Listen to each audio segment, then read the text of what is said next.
Hi, and welcome back, everybody, back to Middleism Apologetics and Eschatology, dealing with last day things. Another short video. Truly, this will be a little bit shorter. I've got to lay something out a little bit here and fix my camera here a little bit. But I'm responding to people like Roy Runyon. This is something I hear a lot from so-called, well, they don't. Well, today I got into conversation with someone. He says, "Well, no, I won't call myself a theologian or a Bible scholar. That's for idiots who go to school and get brainwashed." But here's Roy's Runyon introduction here to his one of his objectives. Hello, once again, friends, neighbors, and fellow Christians, and welcome back to another video in this series where we are continuing our investigation into all of these typical, eisegetical, presuppositional objections against realized eschatology, and that is the study of last things from the biblical viewpoint that, as Jesus said, now when you see Jerusalem encompassed with armies, then know that the desolation thereof is nigh. In Luke 21, verse 20, and then 22, verse 22, he says that for these be the days of vengeance, in which all things that are written shall be fulfilled. So this is all right. Let me stop right there for a minute. But you heard the beginning part of that. All of us futurists who have been believing the same thing for 2,000 years, full preterism has been around since the 1960s, 70s, somewhere in through there. The full-blown version that we are seeing today. This was invented, meaning before nobody in the church has ever claimed that the second coming of Christ happened in AD 70. That is just never been there before. But it's all new. So we have developed our theology for 2,000 years based on exegesis and all of those things. But here, Roy is telling us is that we are all wrong, that we do it all presuppositionally and everything else. But he's the new guy on the block. He's presenting something that has never, ever been presented before. And you would think if that was the truth, then there would have been shades of that going on since the beginning of the church, and it's simply not true. And then, of course, let me explain about this idea of perspective and how you view scriptures. For one, he talks about Luke 21, the days of vengeance to fulfill all that was written. Okay, that can be seen in two different ways. The way the preterist sees it is this. During those days of vengeance, all the things that have ever prophesied in the Old Testament will be fulfilled. Okay? Or it can be taken, yes, during the days of vengeance, all the things prophesied about these days will be fulfilled. That is the same sense that everything about Jesus that was prophesied was going to be fulfilled. And Matthew is the one who goes through all the way through his book and says, and this was done in order to fulfill the words of the prophet Isaiah, or whoever it might be. Not a bone of his bones of his will be broken. Born of a virgin, born in Bethlehem.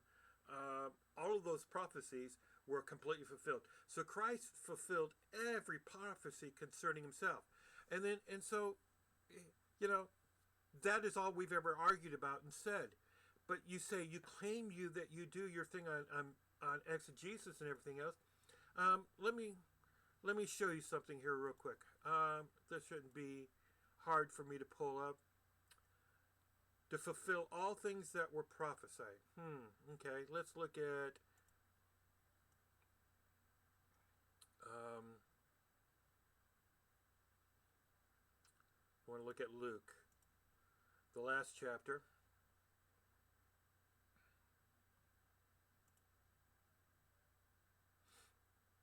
Come on, baby. You can do faster than this. Okay, Luke 24. Let's see what we see here. The last words of Jesus. What did he say to his disciples?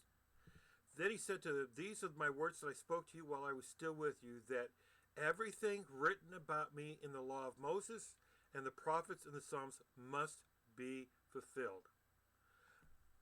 That is everything that Matthew was talking about when he brings those up. Everything about all of Scripture being fulfilled in Matthew. Everything written about Jesus in the law and the prophets. Luke makes it very clear that is what was being fulfilled. Or the days of vengeance being fulfilled in the Old Testament prophecies. You want to see about the Old Testament prophecies that were being fulfilled in those days? Let's start with Deuteronomy. If I can get it to there.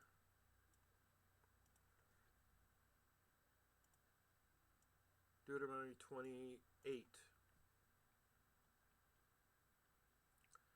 We scroll down here. They shall besiege you in your towns and to your high and fortified walls. They shall besiege you in all your towns throughout all your land. You shall eat the fruit of your womb, the flesh of your sons and daughters whom the Lord has given you. In the siege and in the distress with which your enemies will distress you, the man that's the most tender and refined among you will begrudge food to his brother, to his wife, his embrace. He embraces, and to the last of his children he has left, so that he will give to them any flesh of his children whom he is eating, because he has nothing else left to the siege.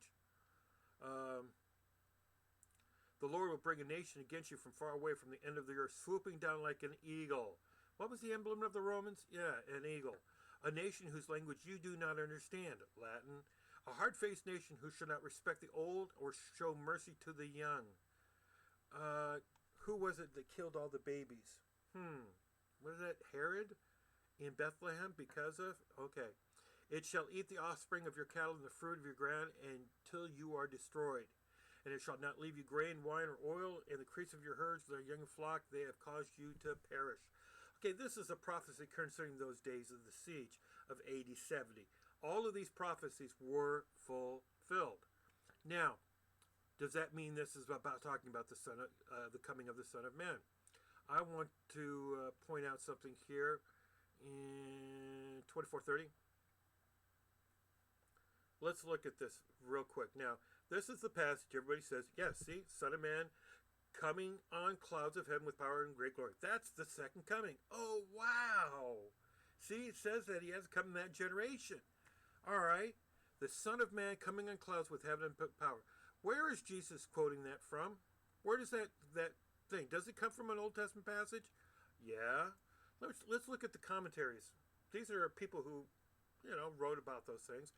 It doesn't mean they're right and everything. It just means, what did they say? Well, here in Eliot, he says the vision of Daniel 7:13 supplies the true answer. Benson commentary.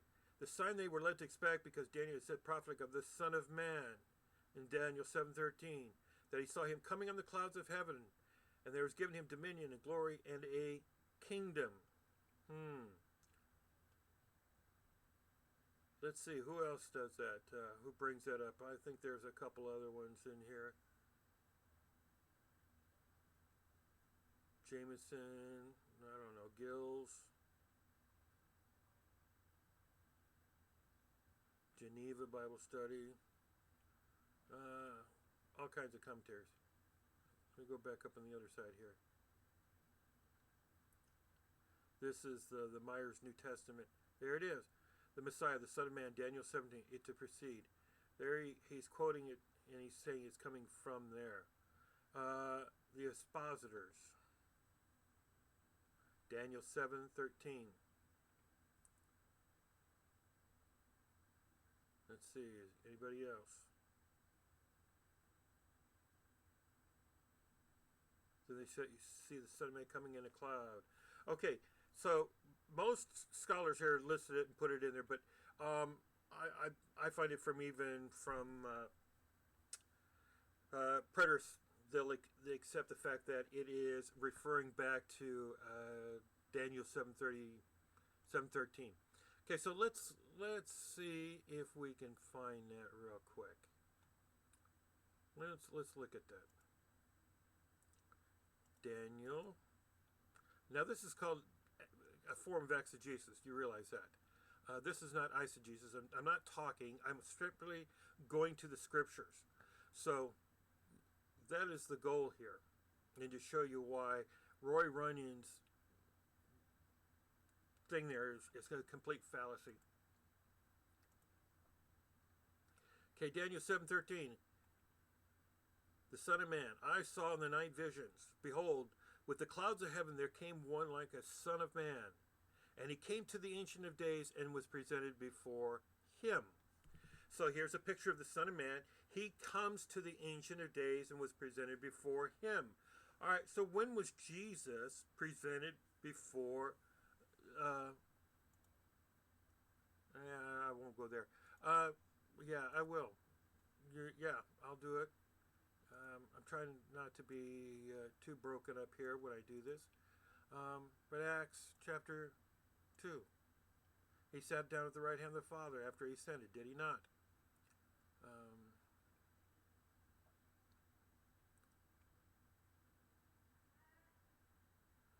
being set on a dishonest this God raised up, exalted.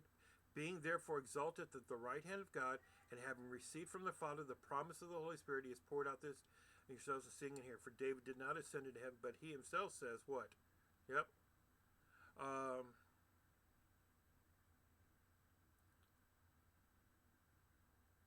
huh. Behold, therefore exalted at the right hand of God.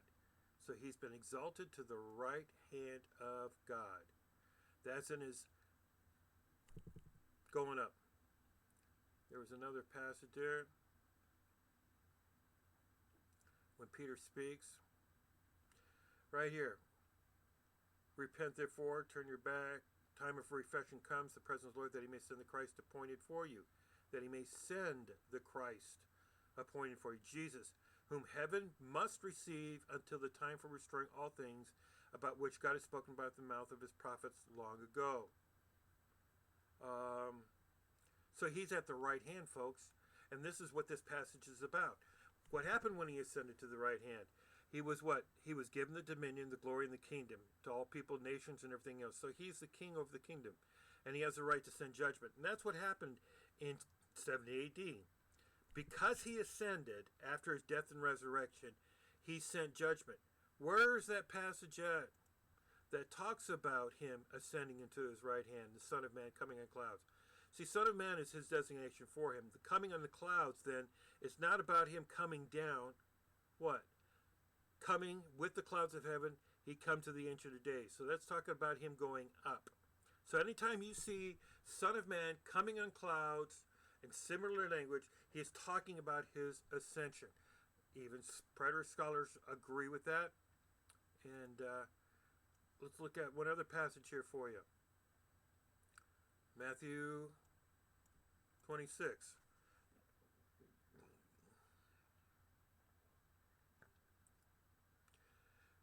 I adjure you by the living God, if you are the Christ, tell us. And he said so. But I tell you, from now on, after this point here, you will see the Son of Man seated at the right hand of power. So he sat down, got his kingdom, and coming on the clouds of heaven. He's going to send judgment. Don Preston's whole book is about that. It's all about him not coming down to earth, but him sending judgment.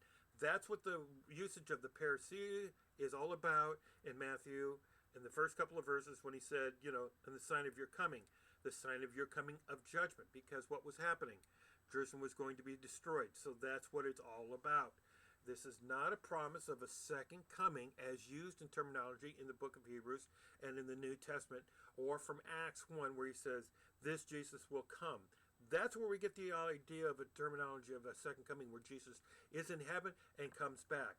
Son of Man coming on clouds is terminology about him going up. Now, let's look at one other thing. I'm going to do this. Let's pull this up. Now, you're a preterist. You should know what the preterist teaches.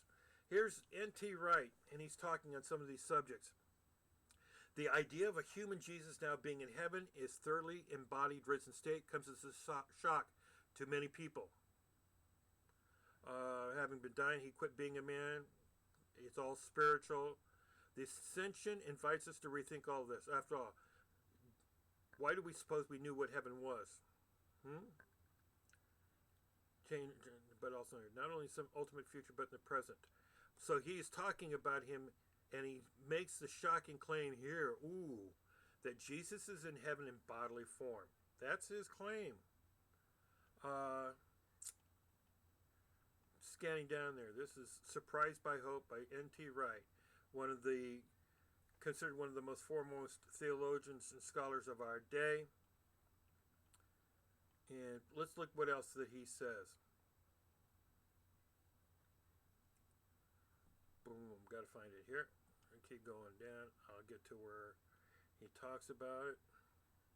Okay, so what about the second coming?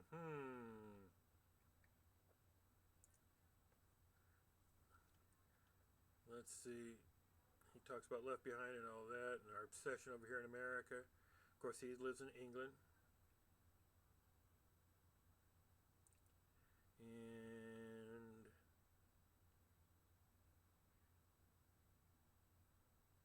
we're getting there. He talks and talks and talks. So I'm not. When he appears. Oh no. His appearing. Our eyes shall at last shall see him through his own redeeming love for the child so dear. He talks about it. His coming, his appearing, revealing in royal presence. Okay, now. In fact, the New Testament uses quite a variety of language and imagery to express the truth that Jesus and his people will one day be personally present to each other as full and renewed human beings. Bodily resurrection.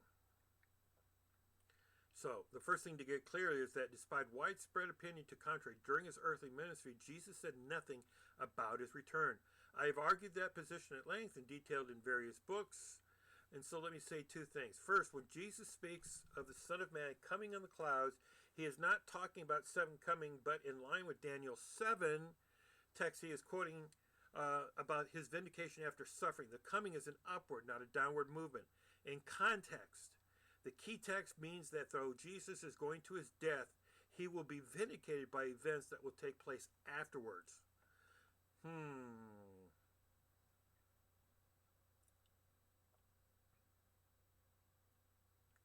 Let's go a little bit further down. Now, nowhere in the New Testament does any writer say that at Jesus' final coming, some of the servants' actual believing Christians will be judged in the way that the wicked servant was judged for hiding his master's money in his napkin. Nor will it do to say, as do some who grasp part of the point but have not worked through it, that the events of AD 70 were themselves the second coming of Jesus, so that ever since we have been living God's new age, and there is no further coming to wait. This may seem to many readers, as indeed to me, a bizarre position to hold. But there are some who not only hold it, but also eagerly propagate it, and use some of my arguments to support it. This results from a confusion of the text. Speaking of the Son of Man coming in the clouds refers to AD 70. As I've argued, in part they do, but that does not mean that AD 70 was the second coming, because the Son of Man texts aren't second coming texts at all. Despite the frequent misreadings that way, they are about Jesus' vindication. And Jesus' vindication in his resurrection, ascension, and judgment upon Jerusalem requires still further event for everything to be complete. One other thing. Now, scholars and simple folks alike can get led astray by the use of a single word. This word is parousia, translated as coming, but literally it means present. The word parousia occurs in two key passages, and it's found frequently elsewhere in Paul in the New Testament. It seems clear that the early Christians knew the word well and knew what it meant by it. People often assume that the early church used parousia simply to mean the second coming Jesus, and that is not. He said the word parousia had two meanings in non-Christian discourses, and it was brought in. The first meaning was the mysterious presence of a God or a divinity, particularly when the power of this God was revealed in healing or some other act. People would suddenly be aware of a supernatural and powerful presence. Josephus used the word when he talked about the presence of God in saving Israel in the Old Testament. Now, the second meaning emerges when a person of high rank makes a visit to a subject state, particularly when a king or emperor visits a colony or province. The word for such a visit is a royal presence, in the Greek parousia. Is slight suggestion of anybody flying around in clouds. Doesn't mean that. So here he's talking about, suppose they wanted to say first that Jesus they worship was near in spirit but absent in body, but that one day he would be present in body, and that then the whole world themselves indeed would know the sudden transforming power of that presence. A natural word to use for this would be parousia. So I'm showing you this is not something I came up with. I never studied N.T. Wright, but here it is. It comes from all over the place. Son of Man, there will be some standing here that will not taste death, but they will see the Son of Man come. They will see the judgment come in that generation.